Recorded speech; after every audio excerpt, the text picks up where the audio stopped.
Imagine being taken from your home without any warning. Imagine spending years inside a cold Soviet prison camp. There is little food, freezing weather, and exhausting work every day. For many prisoners, escaping seems almost completely impossible there. But one prisoner decided risking everything for freedom was necessary. His name was Sławomir Rawicz, a Polish soldier and prisoner. His story became famous because of an incredible escape. However, some details of his story remain disputed today. The story begins during the terrible years of World War II. Rawicz was born in Poland and later joined the Polish army. In 1939, Germany invaded Poland from the west. The Soviet Union also invaded Poland from the east. The country was divided between two powerful invading forces. Rawicz was captured by Soviet authorities during this dangerous period. He was accused of spying and received a long prison sentence. He was eventually sent to a Soviet labor camp. These camps were part of the enormous Soviet Gulag system. Prisoners worked in forests, mines, and other dangerous places. The conditions were extremely difficult for many prisoners there. Rawicz soon discovered that survival would require enormous strength. The camp was located in a cold and remote region. Winter temperatures could become dangerously low for prisoners there. Food was limited, and physical work remained extremely demanding daily. Prisoners often worked for many hours despite their weakness. Illness and exhaustion were serious dangers inside the camp. Guards controlled movement and watched prisoners carefully throughout the day. The surrounding wilderness created another enormous barrier to escape. Even leaving the camp would not guarantee reaching freedom. A prisoner would need crossing hundreds of miles of wilderness. There would be rivers, mountains, forests, hunger, and extreme cold. Still, Rawicz began thinking about escaping the camp. According to his later account, other prisoners joined his plan. They secretly discussed possible routes beyond the camp. They knew the guards could punish escape attempts severely. They also knew the wilderness could be more dangerous than guards. Despite these dangers, the group decided attempting escape was worth everything.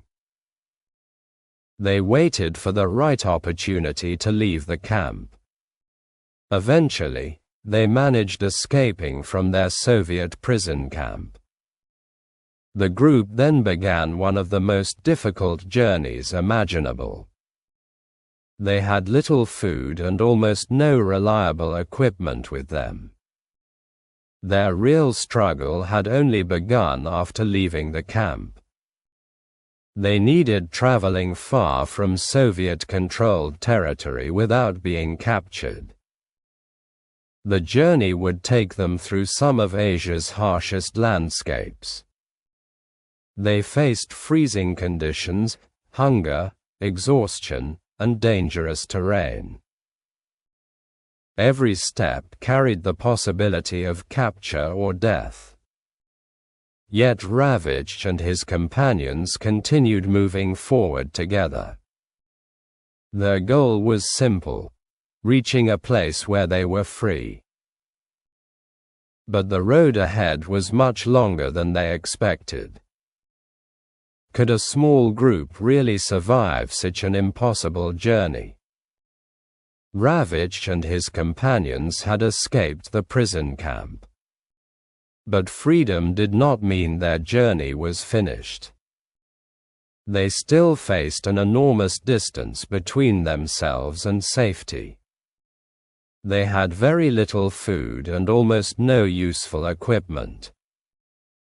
The wilderness around them offered almost no easy source of food. Every day became a struggle against hunger and exhaustion. They moved carefully because Soviet authorities could still search nearby. The group avoided roads and populated areas whenever possible. They believed staying away from people gave them greater safety. But the wilderness itself could become their greatest enemy. The group traveled through forests and difficult mountain regions. They crossed rivers and climbed difficult paths during their journey.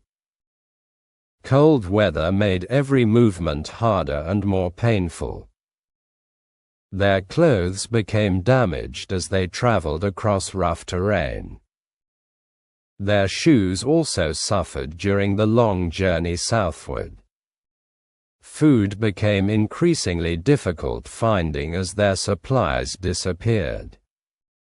The prisoners depended on whatever natural resources they could discover.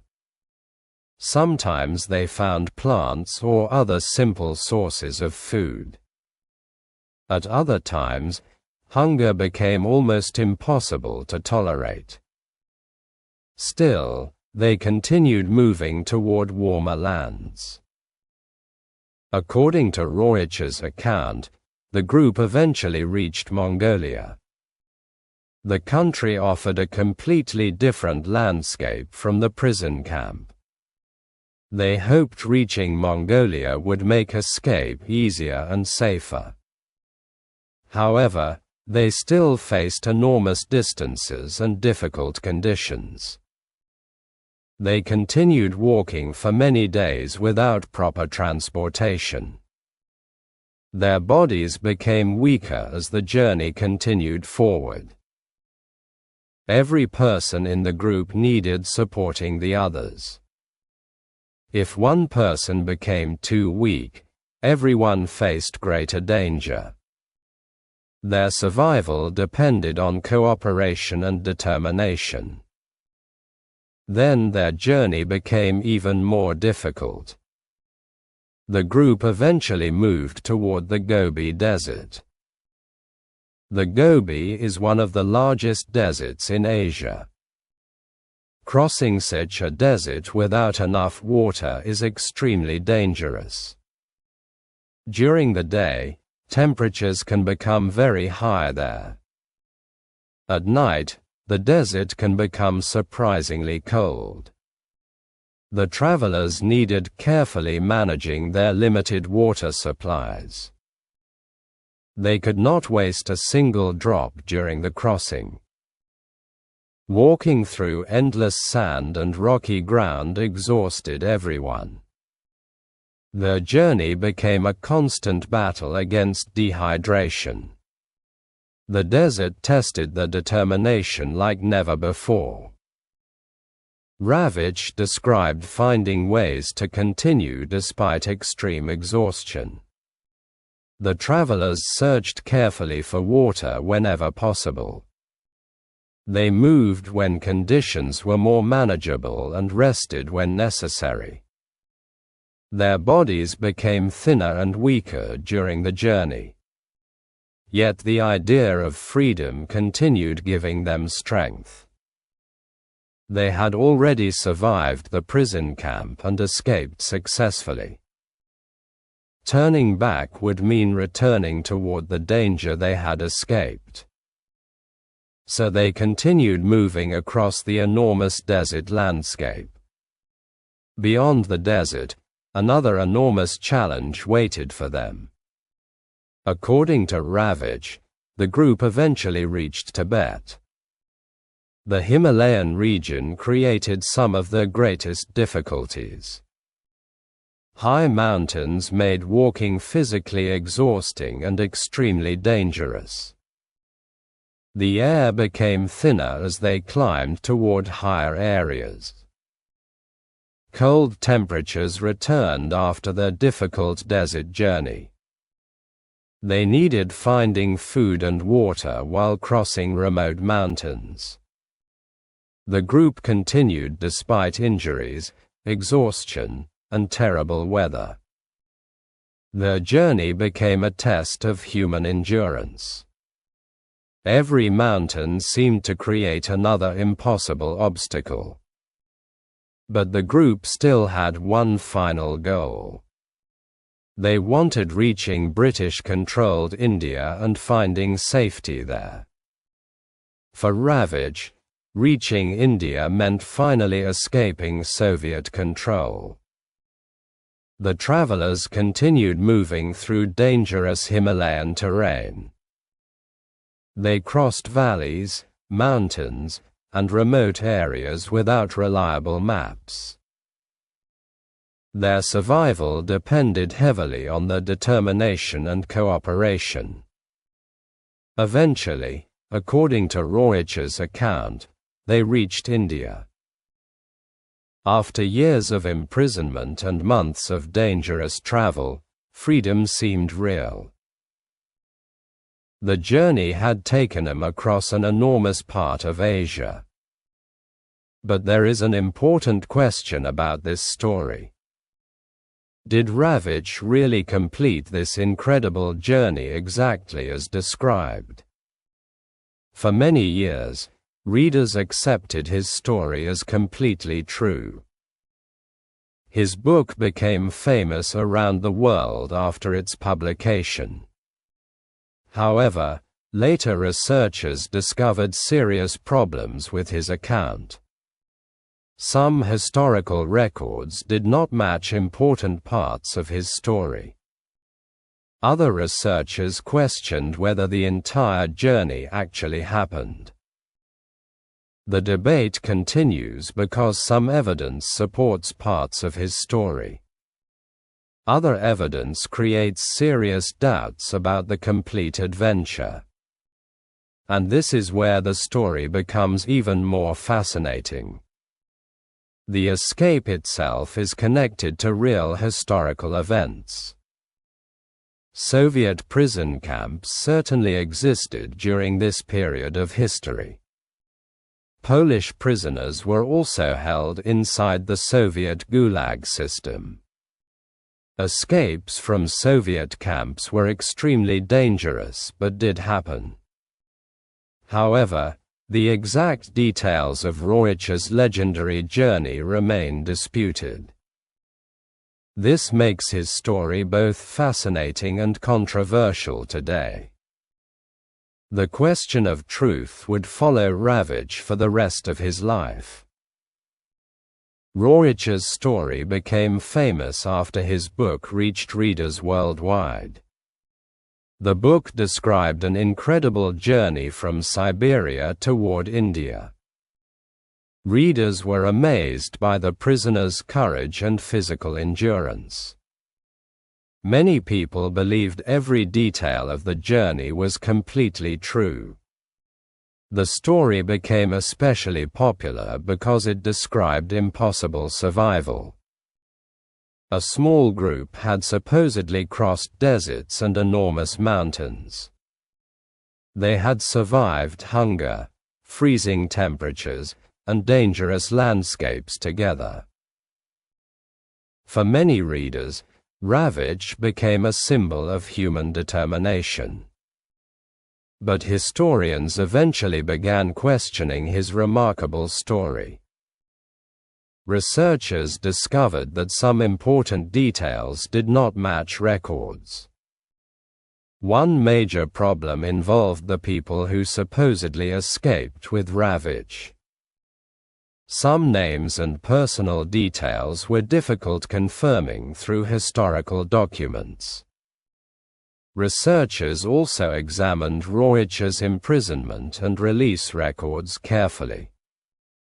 Certain records created questions about the timeline described in his book.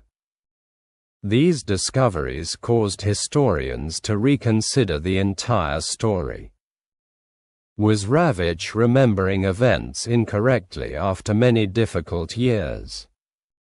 Or had some parts of the story been changed completely? The debate became larger as researchers found more evidence.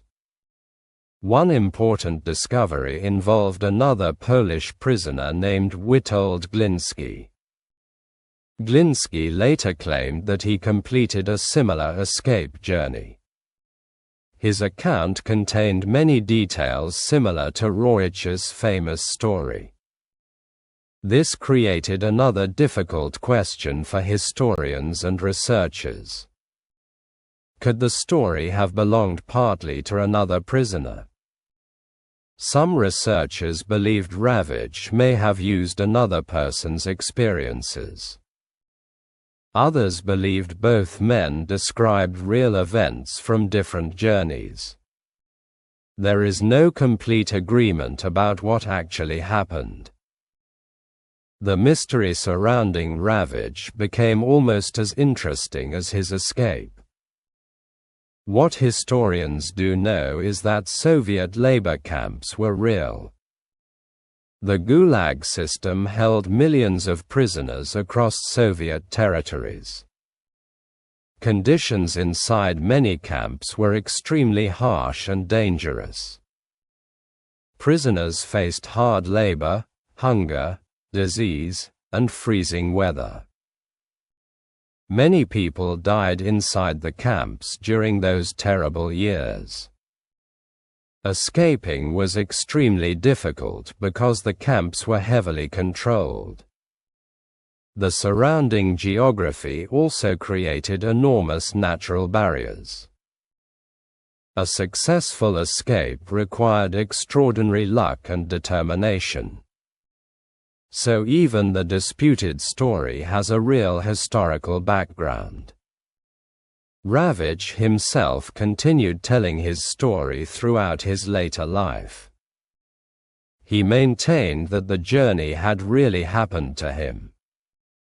His book remained popular despite the historical questions surrounding it. Millions of copies were eventually read by people worldwide. The story also inspired films and other adaptations later. Its popularity showed how strongly people respond to survival stories. Readers wanted believing that freedom could overcome almost impossible obstacles. The story offered hope during difficult times for many people. But should we call it a true story today? The safest answer is that historians remain uncertain about everything. Some parts connect with documented events from Soviet history. Other details remain unsupported or seriously disputed by researchers. The exact escape route cannot be confirmed with complete certainty. The famous journey across Asia remains controversial among historians today. Therefore, it should not be presented as completely proven history. It is better understood as a famous disputed survival account. And perhaps that makes the story even more fascinating. Whether every detail happened or not, the central idea remains powerful. A prisoner wanted freedom more than he feared the journey. He faced a world filled with enormous physical dangers. He continued moving despite hunger, exhaustion, and uncertainty. His story reminds us how powerful the desire for freedom can become. It also reminds us that historical stories need careful investigation. A compelling story is not automatically a completely accurate story. Real history can sometimes be more complicated than fiction. The truth may never become completely clear. Rawicz's story began inside one of history's harshest prison systems. It became a legendary journey across some of Asia's hardest landscapes. It inspired millions while also creating serious historical questions. The prison camps were real, but the full journey remains disputed. That uncertainty has kept the story alive for many decades. People still ask whether Rawicz truly walked from Siberia to India. Perhaps future discoveries could provide new evidence about his journey. Until then, the mystery remains part of his remarkable legacy. One thing is certain: the dream of freedom drove the story. A prison can control someone's body, but not always their hope. Rawicz's story continues reminding readers about that powerful human idea. Freedom can become the strongest motivation during the darkest moments. Sometimes that motivation gives people strength when everything seems impossible. And sometimes, the search for truth becomes another journey entirely. The man escaped the camp, but his story never escaped controversy.